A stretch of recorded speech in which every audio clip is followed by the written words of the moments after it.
ദൈവത്തിൻ്റെ അതിപരിശുദ്ധ നാമം വാഴ്ത്തപ്പെടുമാറാകട്ടെ. ഈ നല്ല പ്രഭാതത്തിനായി ദൈവത്തിന് സ്തോത്രം പറയുന്നു. ഇന്ന് നോമ്പിൻ്റെ 30-ാം ദിനം. അനുഷ്ഠാനങ്ങൾക്കും പാരമ്പര്യങ്ങൾക്കും അർത്ഥവും ചലനാത്മകതയും നഷ്ടപ്പെടുമ്പോൾ അത് വെറും ആചരണമായി മാറും. പാരമ്പര്യങ്ങൾ ജീവൻ നൽകുന്നതായി മാറുമ്പോൾ ക്രിയാത്മകത ആഘോഷമായി മാറുന്നു. നോമ്പ് സാമൂഹ്യമായ ചെത്തിയൊരുക്കലിനും പുതുക്കത്തിനും രൂപാന്തരത്തിനും കാരണമാകണം. നോമ്പ് വിശ്വാസ സമൂഹത്തിൻ്റെ ഒരുമയുടെ ആഘോഷമാണ്. ദൈവവും മനുഷ്യനും മനുഷ്യനും ഒന്നാകുന്ന അനുഭവം. യോഹന്നാൻ എഴുതിയ സുവിശേഷം 17-ാം അധ്യായത്തിൽ അപ്രകാരമുള്ള ഒരു സമന്വതയുടെ ദർശനം പകർന്നു നൽകുന്ന പാഠമാണ്.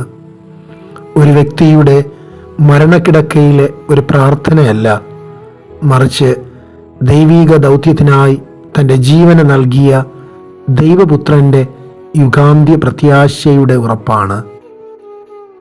ദൈവസ്നേഹത്തിൻ്റെ തനതായ ഭാവവും രൂപവുമാണ് ഐക്യം. ദൈവീക മഹത്വം മനുഷ്യരിലേക്ക് വ്യാപിക്കുന്നത് ക്രിസ്തുവിലൂടെയാണ്. ദൈവീക സ്നേഹമാണ് ആ മഹത്വത്തിൻ്റെ തനതായ ആവിഷ്കാരം. നോമ്പിൻ്റെ ദിനങ്ങളിലൂടെ ദൈവീക ദർശനം നമുക്ക് സാധ്യമാകണം. യേശുവിൻ്റെ മഹത്വത്തെക്കുറിച്ചുള്ള നിരന്തര ദർശനവും സ്നേഹത്തിലൂടെയുള്ള അതിൻ്റെ നിദർശനവും നമുക്ക് ലഭ്യമാകണം. ദൈവസ്നേഹം ക്രിസ്തുവിൻ്റെ സ്വയം ശൂന്യമാക്കലിനെ നയിച്ചതുപോലെ ആ സ്നേഹത്തിൻ്റെ സ്വീകർത്താക്കളായി നമുക്കും പകർന്നു നൽകുവാൻ സാധിക്കണം. സ്നേഹമുള്ളിടത്തെ ഐക്യം സാധ്യമാകൂ. ഐക്യമെന്നത് എല്ലാം ഒന്നാകുന്ന അനുഭവമല്ല, പ്രത്യുത വൈവിധ്യത്തിലുള്ള ഒരുമയാണ്. വിശ്വാസ സമൂഹത്തിൻ്റെ മാതൃക പിതാവും പുത്രനും തമ്മിലുള്ള ഒരുമയുടെ മാതൃകയാണ്. ഐക്യം ആകുമ്പോൾ തന്നെ ഓരോരുത്തർക്കും അവരുടേതായ ഇടങ്ങൾ ഉണ്ടാകും. ഐക്യത്തിന് ഒരു വിശാലത ഉണ്ടാകണം. അംഗീകരിക്കാവുന്നതിനെ അംഗീകരിക്കുക, അല്ലാത്തതിനെ നശിപ്പിക്കുകയല്ല, മറിച്ച് ബഹുമാനിക്കുക എന്നതാണ് ഐക്യത്തിൻ്റെ വിശാലത.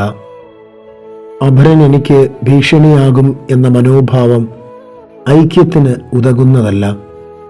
എന്നോടൊപ്പം അപരൻ്റെയും വളർച്ച സാധ്യമാകണം. പ്രിയരെ, ഇവിടെ നോമ്പ് വ്യത്യസ്തതയുടെ ജീവിതശീലങ്ങളെ പകർന്നു നൽകുന്ന അനുഭവമാണ്. ആചാരങ്ങളും അനുഷ്ഠാനങ്ങളും വിശ്വാസ സമൂഹത്തിൻ്റെ കൂട്ടായ്മയ്ക്കും ഒരുമയ്ക്കും സഹായകരമാണ്. ഈ ഒരുമയിൽ വ്യത്യസ്തതകളെ തള്ളിക്കളയുകയല്ല, മറിച്ച് അതിനെ ഉൾക്കൊള്ളുന്ന മനോഭാവമാണ് ഉണ്ടാകേണ്ടത്. നോമ്പാചരണം സ്നേഹത്തിൻ്റെ ആഘോഷവും അതിലൂടെ ഐക്യത്തിൻ്റെ ശീലവും സാക്ഷ്യത്തിൻ്റെ പൂർണ്ണതയും സാധ്യമാകണം. ഈ നോമ്പുകാലം ഒരുമയുടെ വിശാല ദർശനത്തിൻ്റെ പൂക്കാലമായി നമുക്ക് മാറ്റാം. അതിന് ദൈവം നമ്മെ സഹായിക്കട്ടെ. ആമേൻ.